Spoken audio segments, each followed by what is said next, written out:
Hi guys, it's Kelly here and I'm back with another video for Honeybee Stamps. Today we are going to be using, this is the Bitty Buzzwords. This set is such a good set. We'll talk about that a little bit more. And we're going to be using a ton of cover plates. So you probably noticed from the title of the video, we're talking about, those inky backgrounds that you have that you don't really know what to do to. Fast and easy answer is cover plates. So I showed you a bunch. The only one I didn't end up using, I think, was the Snowfall. I did include how I created my inky backgrounds, but I'm assuming that most of you probably have some in your stash. But nonetheless, this is how I did mine. I used all distress inks and a lot of just like different watercolor techniques. So this one is more of like ink smushing. The more water you have, the less pigmented it's going to be. And I wasn't really happy with how much pink I was getting. My red was kind of taking over.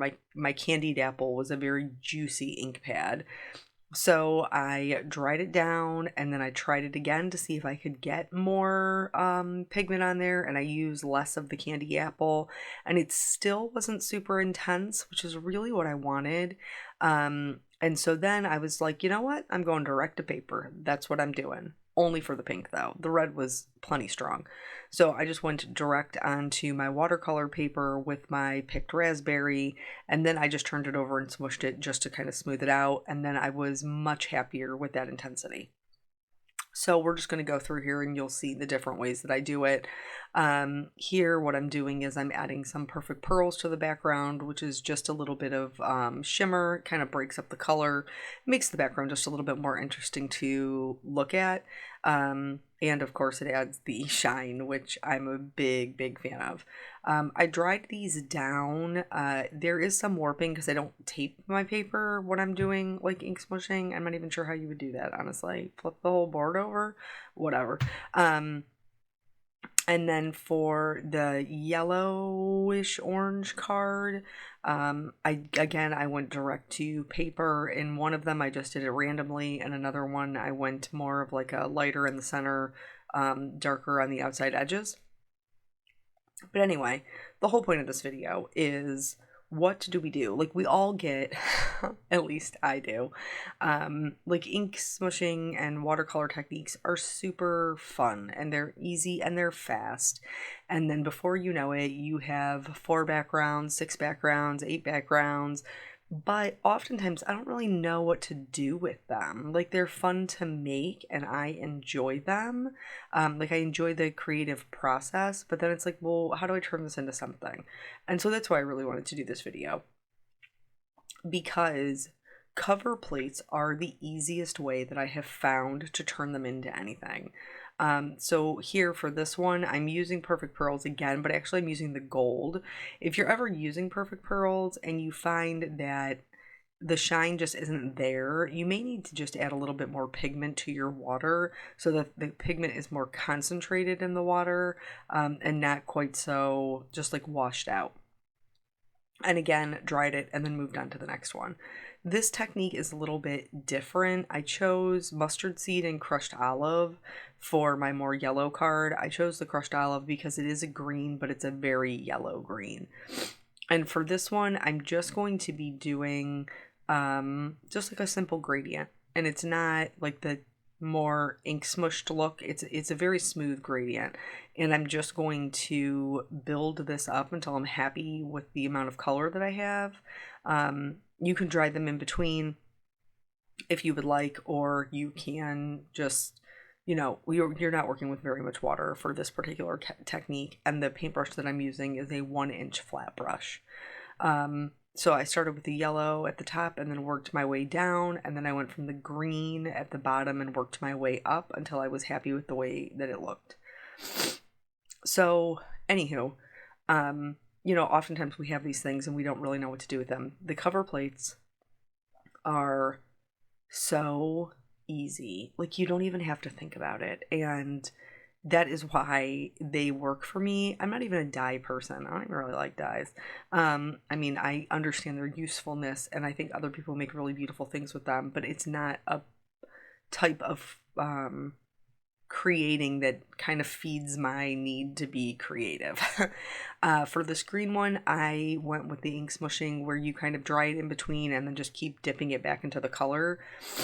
I found that the Rustic Wilderness was like a little bit too strong. I mean, I like a good green, but it was like, woo, it was getting me. So I ended up adding in more of the Mermaid Lagoon and the mustard seed. And then once that was done and dry, I did drip some large water droplets on it. One of the benefits of distressing, because obviously it reacts with water, and that means that you can lift it. And again, just making these backgrounds a little bit different, a little bit more interesting. And then I did do a little bit of spattering of color here for each one of the colors. I used the mustard seed, the Mermaid Lagoon, and then the bottom one is Mowed Lawn because it matched the green, the like the majority of the green the closest. And then I'm going to call that one and move on to the next. For this one, I'm actually going to do two. One of them is going to be the more smooth gradient, and one of them is going to be a little bit more broken up. And the reason that is because I'm using this one with the Birch Trees cover plate, which is actually two different color plates. Do you guys remember those fashion plates from when we were kids? Like where you would put the different outfits together and you would trace over them and then you would color them. That's what I think of when I think of color plates. My mother will remember this because I played with them endlessly. Why? Because I could color them. That is why. But anywho, so one of them will be smooth and then one of them will be more broken up, and the more broken up will actually be my base.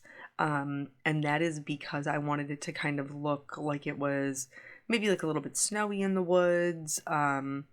But some of these are 2-part cover plates, and some of them are, well, the prism one at the end is actually 3. Like you get really, really crazy good dimension, but I only use 2 of them. So just whatever you have, whatever floats your boat. And one of them isn't even like it's an impression plate. But anyway, so the point is, you can do this with large, like the card designs at the end. You can do with large stamp backgrounds. You can do with stencil backgrounds. Those designs will work for anything where you want the background to kind of be the start of the show. But when I find that I've, sat down and I had a really fun kind of play session with all of my different, watercolors, whether that's distress ink, distress oxides, actual, like I have Daniel Smith watercolors, like whatever it is, whatever medium that you're kind of playing around with, and you have these buildup of backgrounds that you want to turn into cards. These are super great, really simple designs. And that is where the Bitty Buzzwords comes in. This is hands down one of my favorite sets that Honeybee has ever released because it has stamps and dies that coordinate. It has the large script sentiments, and then it has a bunch of different sub sentiments that you can put together in different ways. So basically, for all 6 of these cards, I only needed this one sentiment set, and they all have different sentiments, and there were still sentiments I did not use. To me, that is absolutely worth spending my money on.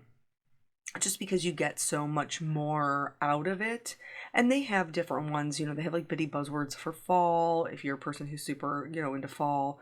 And they have some other ones, but this one, the first one that they released, which is just the Bitty Buzzwords, is such an excellent set. It's just so, so good. So yeah, anyway, what's been going on in my life? What have I been doing? I'm not really sure. We started taking down our Christmas stuff today. We're probably a week behind like everybody else, but because New Year's was on a weekend and then like we went back to work on Monday, there wasn't enough time to get it down. So we started doing that process this weekend and getting all those things put away. It's a lot. You know what I'm saying? It's a lot. I love decorating for the holidays. I love having my house be decorated for the holidays. but the transference of items, because like, this is so funny. Oh, let's talk about this one. So for this one, I'm doing the same thing with the ink smushing, but I'm actually adding the Perfect Pearls right into the mix on my desk so that the shimmer will kind of be all over everything. Alternatively, you could put Perfect Pearls in a spray bottle with some water, and you could use that to spray everything down and it would add shimmer everywhere. However, I only own one spray bottle, and it's a spray bottle that I use for everything, so I'm not willing to put shimmer into it. So this is my kind of workaround for that. Just because, like I said, I only have the one. So anyway, I did not I wasn't a big decorator, really, ever. And so when we moved into this house, it was something that I wanted to, it was like a goal of mine to try to be better about, having home decor things. And then we had the furniture business. And so then I picked up even more things. And so it just made it easier to decorate. So that is what I did. Here, so the way that I put my cover plates on my watercolor paper, which by the way is Canson Monteval watercolor paper, it's one of the better ones that I found for a decent price. But anywho, so it's cut to 6 by 4.25. So I just line up 3 of the edges, and then the cover plate will actually cut it off for most cases. This one, which is I think it's the Quatrefoil, this top piece will cut through everything. The bottom piece, which is the base layer, will not. So I'll have to trim that one down. It's more of just an impression plate. Also, this one here is just an impression plate, so I'll line it up and then tape it. I will tell you, I'm using the satin tape. It's like a low tack tape. I will not peel it off the back. Like, some of these pieces are just too dainty and I'm not willing to risk ripping them. So I just adhere it with the tape on the back, and I've not had an issue. But you do want to make sure that you kind of like rub it on your hand or stick it to your clothes once or twice so that it is genuinely low tack, because with watercolor paper, I don't know why, but I have so much more risk of like ripping. So here for this birch tree, there's a base layer and a top layer. For the top layer, I'm actually going to cut it out of white because that one that we did with all of the shimmer is going to be my card base, like the card front base.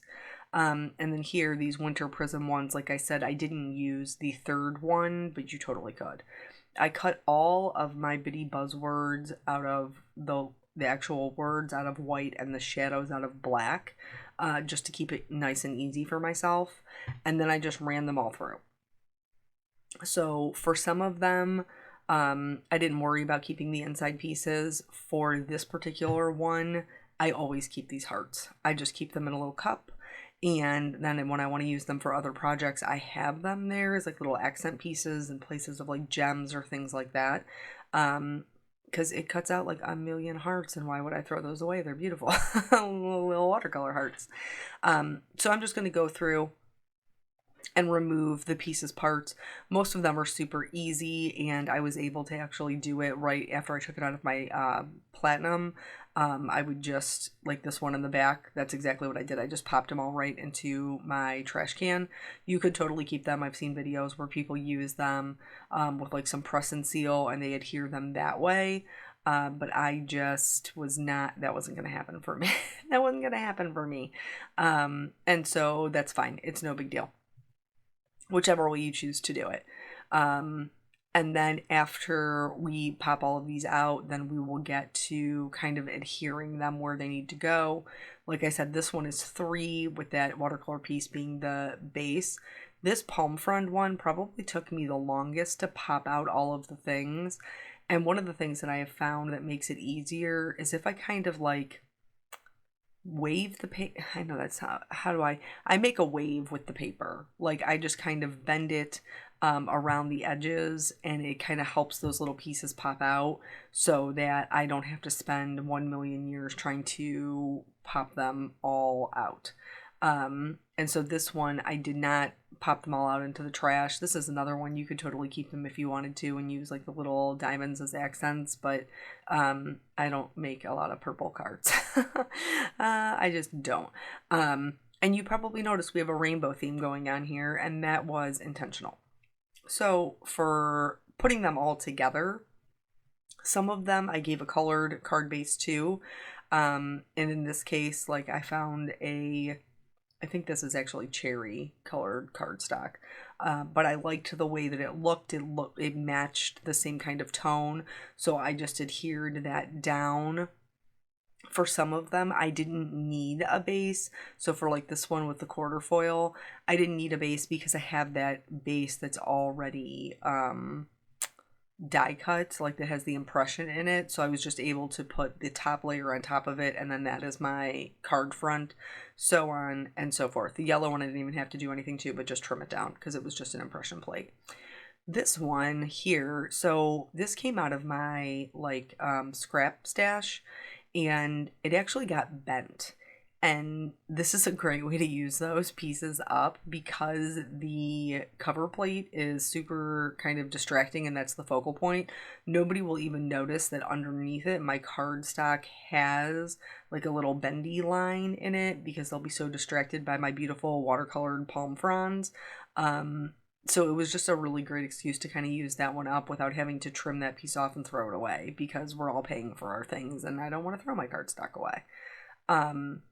So yeah, anyway, I was not really ever into home decor, but then got more into it. And now I like the decorations. I don't change mine as often as like some people change them for every season. My sister is one of them.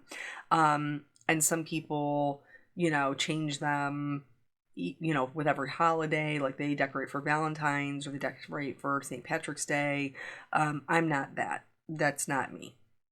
I just have a couple of general decorations that we move around. I keep them in my china cabinet in the underneath because I also keep them up top because they act as decor in the up top part. But I don't own china. I don't really know if that's a thing anymore. It used to be, but I don't know that it's a thing anymore. But so I keep my home decor items in there for when I used to stage for our furniture. And then, I just kind of swap them out around the house, periodically, whenever I'm feeling like it, or whenever Eric's feeling like it. It is what it is. But the swapping of the things at the holiday season, because we have so much Christmas decorations between me and him, like we have to like tote up everything, and then we carry it down to the basement while the Christmas stuff is out, for that like 2 months. And then we tote it back upstairs. So I unpacked all the totes today and repacked them with the Christmas stuff. So we still have our tree to get down. I haven't gotten to that yet, but there's a lot of ornaments on that bad boy too. So back to the card construction. So here, these are all of my little sub-sentiments. I heat set them in white with white embossing powder on black. And then all of those got popped up on foam. The letters themselves, like the words themselves, just got glued down flat. I did a couple of different orientations. Some of them were in the bottom left. Some of them were in the bottom right. Some of them were in the top left. Some were in the center. But what I found after I was done is they looked a little meh. And I did not want to cut them because I didn't want to risk losing any of my pieces parts. They're being held together by that frame. And so instead what I did was I cut a white frame, which is one of the reasons why this Fiskars trimmer with the wire is so immensely helpful, because it shows exactly where you're going to cut. So I cut a couple of white frames. Some of them, like the yellow one, I did trim down. So I trimmed about 1/8 of an inch off each side, so giving me like a full 1/4 of an inch that was trimmed off. And then I did want to show you can cut them if you have glued very well, or if it's like this one where I'm not really worried about any of the negative space being lost because it's not real delicate or dainty. So I was able to trim this one down, and then in doing that, I could pop it up over, a card base I didn't, I glued it down flat, but it would be an option. So here I just wanted to show you that this will go over this cover plate super easily. Like, I'm just going to add my liquid adhesive. This is Honeybee's Precision Glue. And then I'm going to line it up around the edges. I didn't have any issues with it sticking. I didn't have any issues, or I'm sorry, with it not sticking, I should say. I didn't have any issues with it looking like not how I wanted it to look. I think it finished off the card nicely, and they did need something. They just needed a little bit of a neutral color to kind of ground them. Here is that red one that I was talking about. I just glued it down flat onto my card base and had a nice white border. Did I do it right now? I can't remember. I was like batching. That's what I was doing. I was just like doing all of the things, all of them at one time. Okay, here's where we're going to get into more specifics for the design. So now I have the script sentiment. I have a heat emboss sub sentiment. Some of them, like this one, is interesting enough. We have so much going on in the background that's super interesting, and I love this die. I've used it these cover plates, I've used them multiple times to make multiple different cards, and I think they're beautiful. This one only needed some gems. This red one is a little lackluster, let's be honest. It's very pretty, and I love the color plate, but there's not a lot of contrast here. So in order to make my background more interesting, I went in with a white gel pen and just traced some of the hearts, totally random. And then I went back in with Stardust stickles and filled in some of the hearts at random. You could also go back in and like plug in some of the die cuts to create more solid areas. But just these simple things, which are relatively inexpensive, you know, your stickles and your white gel pen, will really kind of just bring up that background a notch. Another thing that you can do is add more gems. This one is a little bit more costly, so I didn't add as many as I could have, but I picked just a pattern that was going to allow me to put down some gems in the centers to make it, you know, shiny and sparkly. Alternatively, you could use like pearls, you could use dewdrops, or you could use colored stickles. Now, I use Stardust stickles in the other open areas to add some glitter, but if you have colored stickles, that would work as well. This one, I added just a little bit more color with a Copic marker. You guys know I believe in transparency. This is my least favorite card. Probably because I don't like yellow to begin with. But nonetheless, I used that yellow-green to add in some of the leaves. I went back in with a white gel pen, which is very challenging to see because it is a yellow background, so not a ton of contrast. But I went back in and added some details with the white gel pen, and then I did go back in with the stickles and just kind of outline some of the swirls to, again, give just a little bit more interest. And then that is pretty much all the cards. So as far as story time goes, I still have to take my tree down. And then I'm hoping to be done with that, house clean, and moved on from the holidays. And I hope you guys learned a little bit of something. I hope that you're inspired to use up those backgrounds that you have, or gave you an idea for how to use some of your larger backgrounds. And then that is it. So thank you guys so much for joining me. I appreciate your time, and I will catch you on the next video. Bye.